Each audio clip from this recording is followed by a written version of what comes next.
গুৰুত্বপূৰ্ণ খবৰ দিয়াৰ চেষ্টা কৰিছো। আপমুক্ত হোৱাৰ দিশে আগবাঢ়িছে ৰাজধানী চহৰ দিল্লী। দিল্লীত এবাৰ কংগ্ৰেছৰ সমান্তৰালভাৱে আপৰো বেয়া দিন চলা পৰিলক্ষিত হৈছে। বিজেপিৰ জয় যাত্ৰা অব্যাহত আছে ৰাজধানী চহৰ দিল্লীত। দিল্লীত বিজেপিয়ে কেইখন আসন দখল কৰিবলৈ সক্ষম হৈছে বৰ্তমান মুহূৰ্তত প্ৰতিটো তথ্যৰ শেহতীয়া আপডেট দিয়াৰ চেষ্টা কৰিম।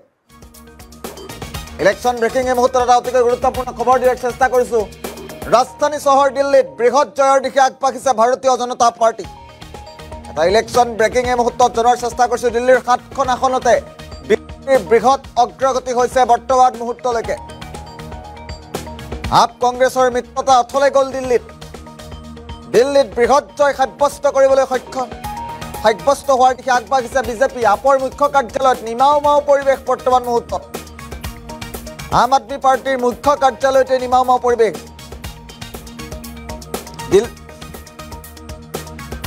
ৰাজধানী দিল্লীত বৃহৎ জয়ৰ দিশে আগবাঢ়িছে ভাৰতীয় জনতা পাৰ্টি। আমি ইতিমধ্যে উল্লেখ কৰিছো ইলেকশ্যন ব্ৰেকিং এই মুহূৰ্তত বিজেপিৰ 7খন আসনতে দিল্লীৰ 7খন আসনতে বৃহৎ জয়ৰ দিশে অগ্ৰগতি হৈছে ভাৰতীয় জনতা পাৰ্টি। আৰু আপ আৰু কংগ্ৰেছৰ মিত্ৰতা যেন অথলে গ'ল দিল্লীত। ৰাজধানী চহৰ দিল্লীত বিজেপিয়ে ভাল ফলাফল দেখুৱাবলৈ সক্ষম হৈছে। আপৰ মুখ্য কাৰ্যালয়ত বৰ্তমান মুহূৰ্তত নিমাও পৰিৱেশে বিৰাজ কৰিছে। দিল্লীৰ 7খনকৈ আসনত পদুম ফুলিছে। আৰু বৰ্তমান মুহূৰ্তত আম আদমি পাৰ্টিৰ মুখ্য কাৰ্যালয়টো এক নিমাও পৰিৱেশে বিৰাজ কৰিছে। ৰাজধানী চহৰ দিল্লীত বৃহৎ জয়ৰ দিশে অগ্ৰগতি হৈছে ভাৰতীয় জনতা পাৰ্টি। দিল্লীৰ 7খন আসনতেই বিজেপিৰ বৃহৎ অগ্ৰগতি বৰ্তমান মুহূৰ্তলৈকে। আৰু আপ কংগ্ৰেছৰ মিত্ৰতায়ো কাম নিদিলে দিল্লীত।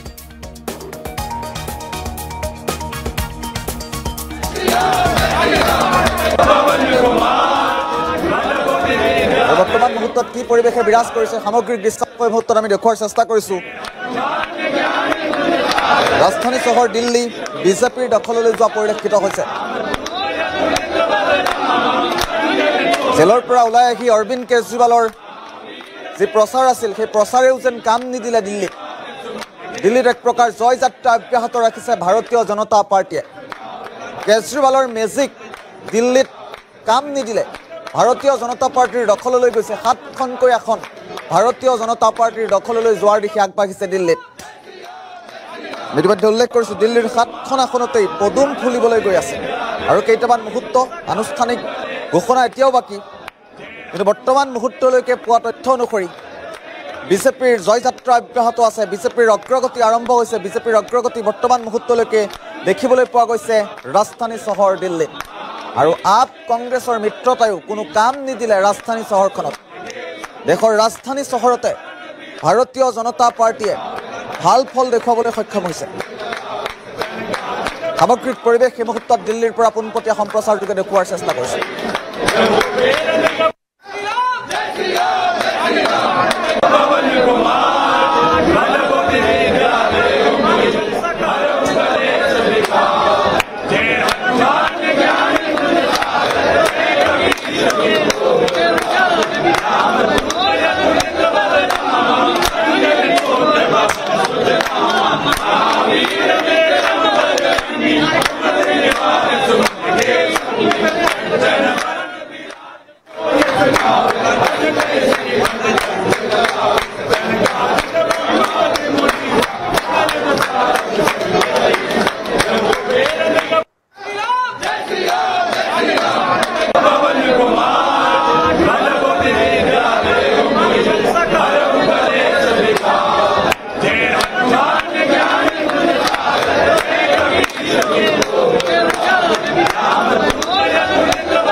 NB নিউজ, সহজ সৰল ভাষাত নৱভাৰতৰ কথা।